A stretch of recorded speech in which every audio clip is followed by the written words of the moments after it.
Welcome to the Jordan B.Peterson podcast, Season 4, Episode 59. I'm B.Peterson. This is part 2 of Meaning, Awe, and Conceptualization of God, where we'll continue to investigate the religious realm. Part 1 was released last week. Check it out if you haven't already. This episode is comprised of multiple Season 4 episodes from the podcast, specifically Jonathan Pajot, Randall Wallace, Ian McGilchrist, Bishop Barron, Stephen Fry, and John Vervaeke. This is a good one. We've paired this compilation with some exciting upcoming episodes in the form of next Monday's podcast, which is a conversation between Jordan, Jonathan, Pajot, Bishop Barron, and John Vervaeke, where they discuss many of the same concepts you'll hear about today, as well as the role of psychedelics in religious tradition. This Saturday, tomorrow, we're also releasing a talk given by Jonathan Pajot to the Montreal Young Society. Jordan and Tammy, my parents, were both so impressed by this talk that Jordan decided to add this conversation to the official canon of his biblical series. Stay tuned for part 3 of Meaning, Awe, and the Conceptualization of God next Thursday. That will be the final part of this series. Quick Peterson update.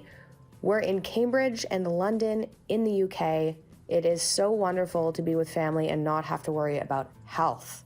Thank God for that. I can't believe that nightmare is over. I hope you enjoy this episode and have a wonderful weekend.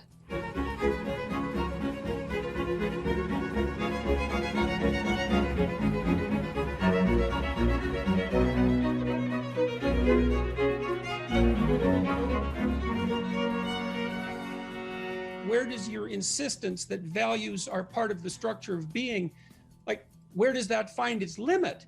Because the classic limit of that is something like, in fact, the definition of the utmost place of value in some sense is almost indistinguishable from the claim that there is a God. And so... Well, a God is not the same as an engineering God. And I take enormous pains in the book. It costs me more than anything I've ever written to write the chapter called The Sense of the Sacred, in which I try to help people to a place where they can understand why people use this extraordinarily difficult word, God.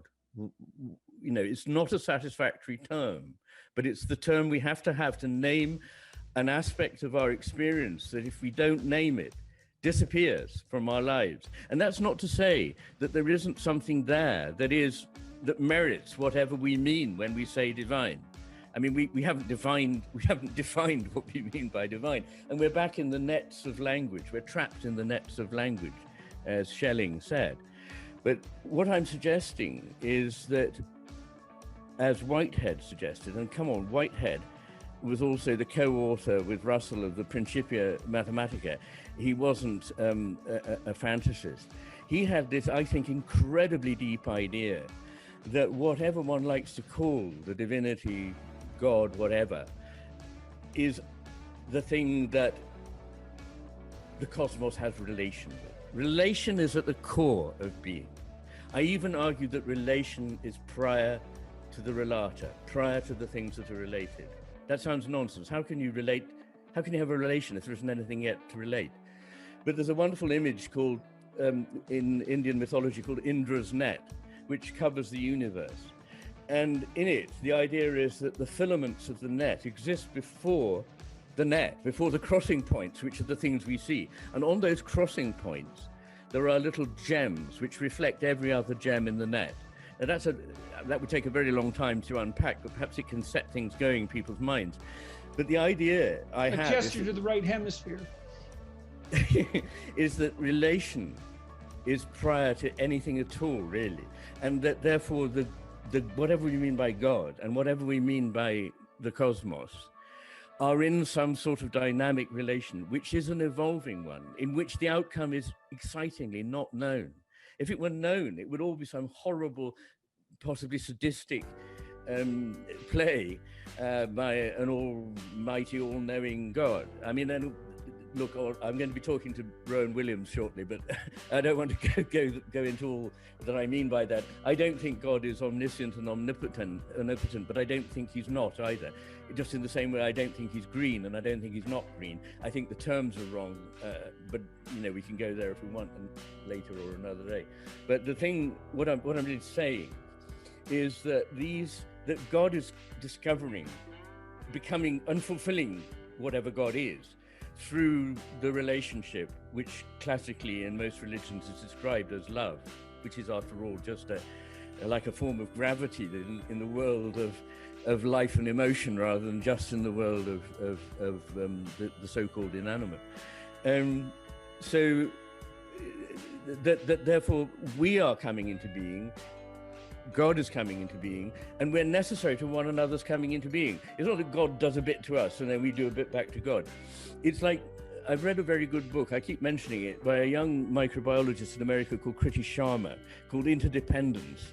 And she argues very importantly that it's not just that, certainly it's not just that an animal or an organism molds its environment, nor is it just good enough to recognize that while an animal affects and shapes its environment, the environment shapes the animal or the organism. But that this is not a,